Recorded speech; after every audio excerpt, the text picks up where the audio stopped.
Bonjour à tous et bienvenue dans la revue de presse du vendredi 9 avril 2021 et nous allons parler des 1000 premiers jours de vie ou depuis la conception, voire même un peu avant dans certains cas, on va le voir.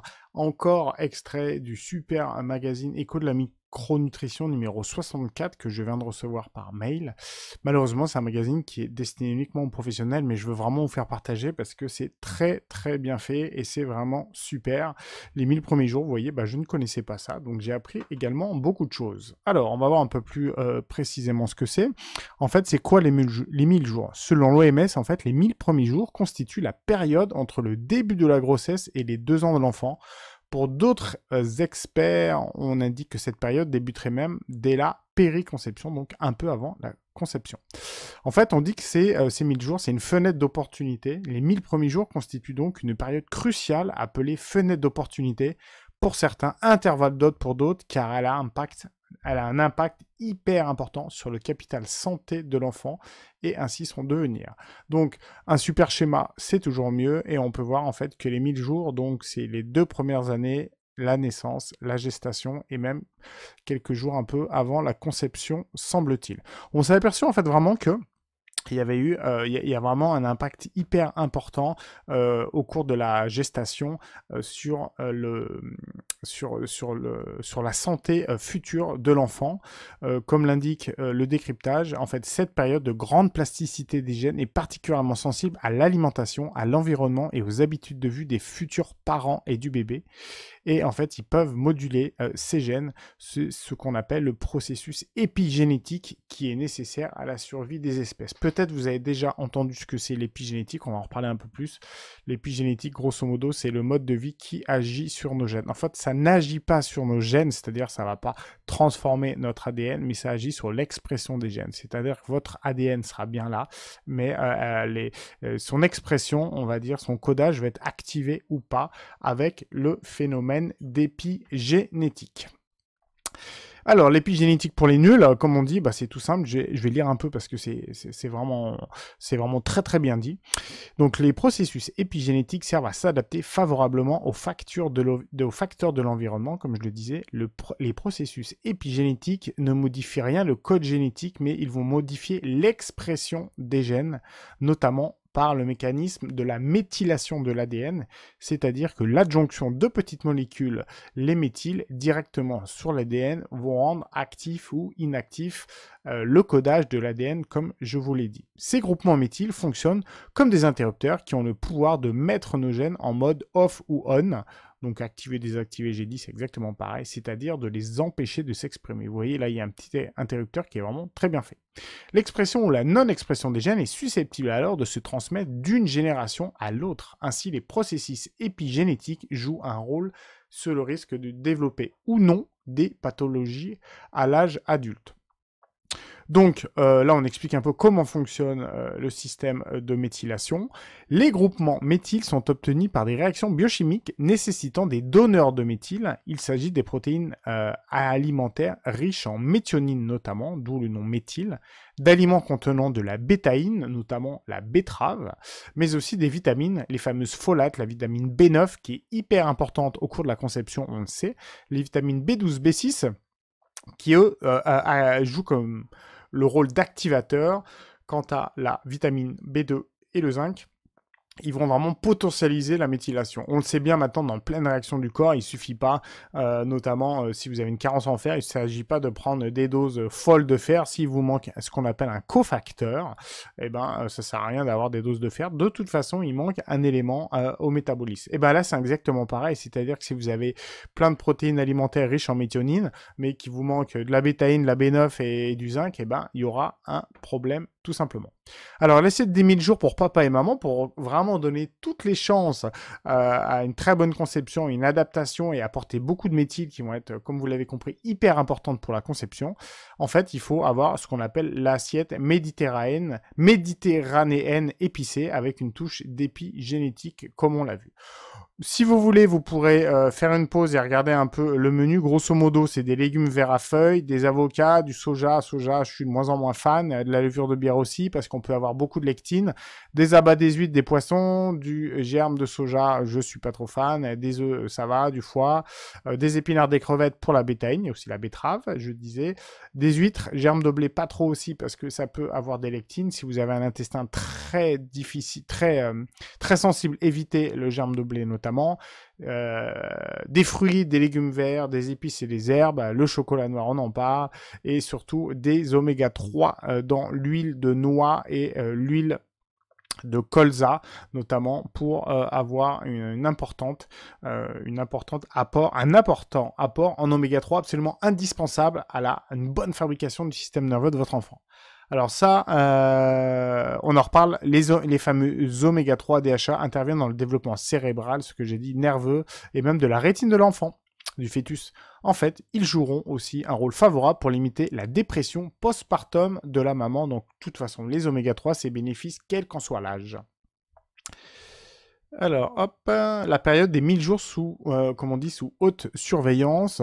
Une part importante de notre capital santé se décide avant la naissance. C'est vraiment au moment de la gamétogénèse et de la fécondation. Donc, gamétogénèse, c'est quand les gamètes femmes donc se fabriquent, et de la fécondation qui ont lieu une partie du processus de méthylation, cette fameuse méthylation. Les semaines qui entourent la conception constituent donc un moment hyper important au niveau alimentaire pour qu'il y ait beaucoup de donneurs de méthyle, comme on l'a vu tout simplement. Évidemment, il y a l'alimentation, mais c'est également se protéger au maximum. Ça, c'est le troisième point sur les expositions malencontreuses à des toxiques comme l'alcool, le tabac, le stress, les perturbateurs endocriniens pendant cette période pour vraiment ne pas altérer en fait les processus d'épigénétique. C'est hyper important. S'il est difficile en fait d'agir sur le code génétique, on l'a vu, il est néanmoins possible de modifier l'expression des gènes ainsi que celle de notre descendance en optimisant notre capital méthyle, notamment par l'alimentation, on l'a vu. Il y a un exemple qui est très simple, qui est très bien. Pendant l'hiver 44-45, donc pendant la guerre, l'ouest des Pays-Bas était affamé par un blocus décrété par l'Allemagne nazie et les mamans ne mangeaient que 500 kilocalories par jour. Il en a découlé en fait des bébés qui sont nés de petits poids et qu'ils avaient fréquemment plus de diabète en fait en grandissant. Ce qui était encore plus étonnant, c'est lorsque eux-mêmes, lorsque les bébés qui sont nés donc en 44-45 ont eu des enfants, et ben leurs bébés étaient également, donc les petits-enfants étaient également petits, alors qu'ils avaient grandi en fait dans une prospérité, on va dire alimentaire, qui n'avait pas de soucis sur ce point-là.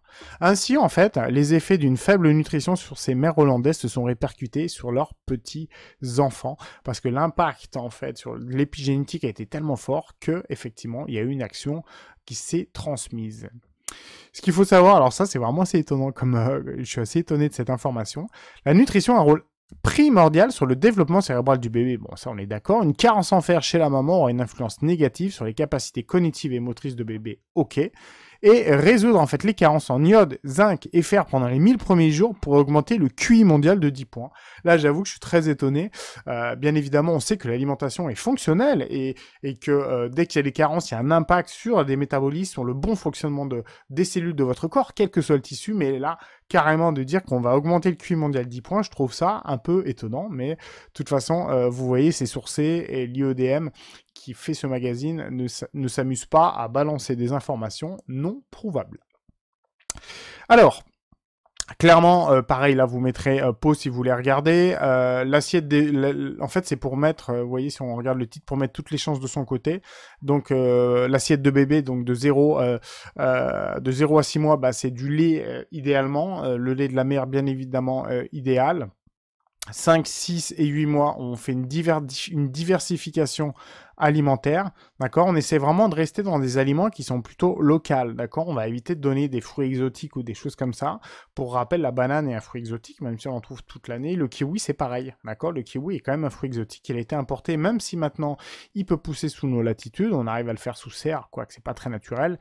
Mais c'est vraiment de consommer des fruits et légumes qui viennent le plus proche de chez nous, de manière historique, en fait, tout simplement. Voilà, 8 à 24 mois, bien mastiquer et bien déglutir. Là, c'est ce qu'on appelle voilà, l'apprentissage du langage, de l'élocution, bien mastiquer, avoir une bonne dentition. Voilà. Enfin bref, là, il n'y a rien de nouveau qui était très intéressant. C'est pour ça qu'on va passer assez vite. Et vraiment, on va le voir, on va revenir sur pendant la grossesse. En fait, des études épidémiologiques suggèrent que le stress chez la femme enceinte est associé à un risque accru de déficit cognitif modéré et de troubles du comportement chez l'enfant, et même une susceptibilité au développement de pathologies cardiovasculaires et aux pathologies psychiatriques plus tard dans la vie. Donc vous voyez que c'est quand même hyper important vraiment d'avoir une grossesse sans stress, d'accord?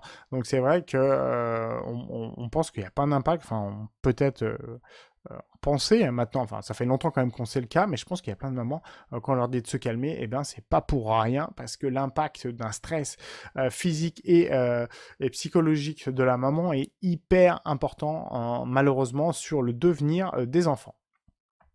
Là, du coup, il parle les 7 bonnes raisons de pratiquer le pot à pot, méthode kangourou, avec son bébé. En fait, ça, c'est la maternité. Bon, moi, clairement, je l'ai fait avec ma fille parce que mes 2 filles, d'ailleurs, sont nées par césarienne, mais la première, c'était mal barré, comme on dit. Donc, c'est-à-dire que c'est moi qui ai fait le pot à pot, puis la deuxième, on a tout fait pour que ce soit la maman, bien évidemment.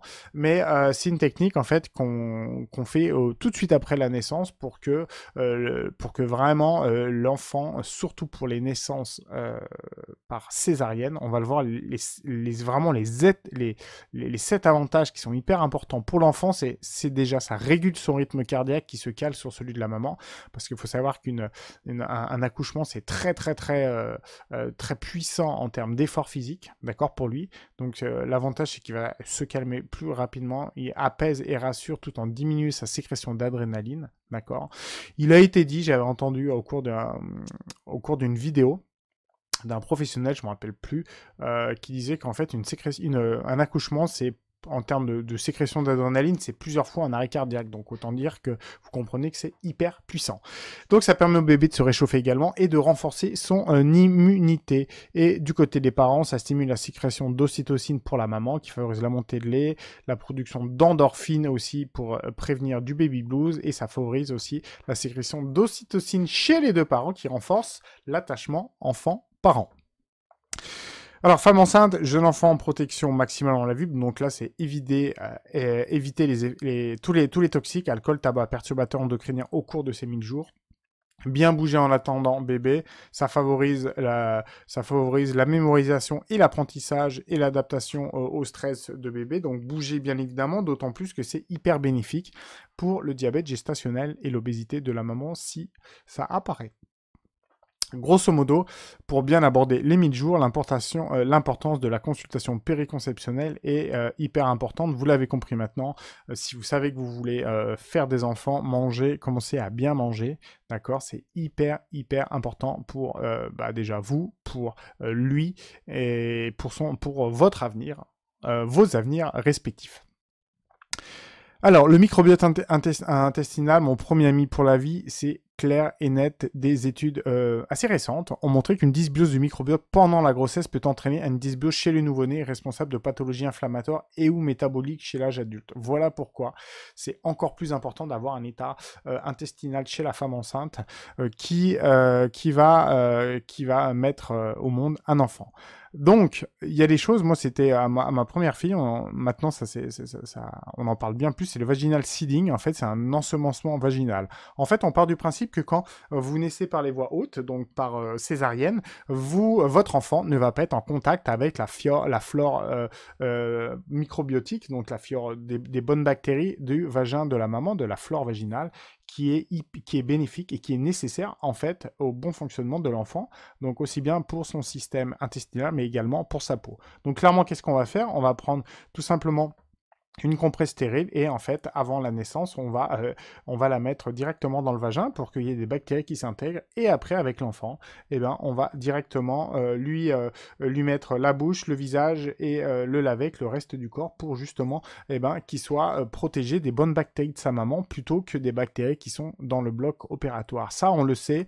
Par contre attention, tout le monde ne le fait pas. Il faut bien évidemment que la maman n'ait pas de l'herpès ou que n'ait pas des chlamydia pour faire ça, sinon directement là vous les donnez à votre enfant. Donc si c'est par voie haute, c'est quelque chose qui se fait très bien.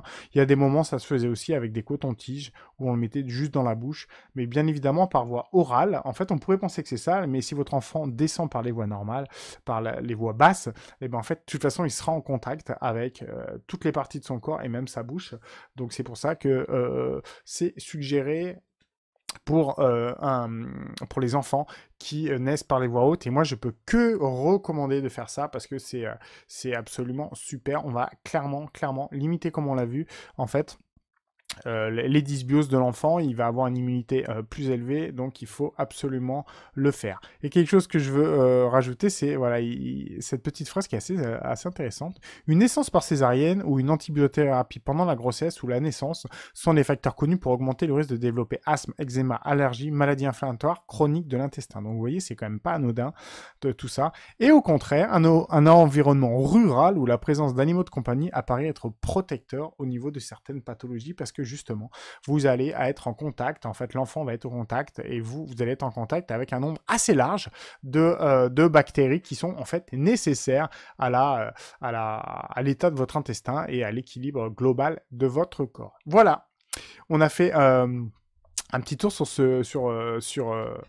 les 1000 jours, les fameux 1000 jours, les premiers 1000 jours pour prendre un bon départ dans la vie. C'était hyper intéressant. Encore merci à l'écho de la micronutrition qui nous a fait encore un super magazine très clair. Et si vous, future maman, vous avez envie de concevoir, faites très attention. Vous l'avez compris, commencez à bien manger avant même que le petit que la petite graine, comme on dit, soit dedans. Donc voilà, n'hésitez pas à vous abonner à la chaîne et à mettre un petit pouce sur le haut et à poser vos questions. J'y répondrai avec grand plaisir. Je vous souhaite une bonne journée. Au revoir.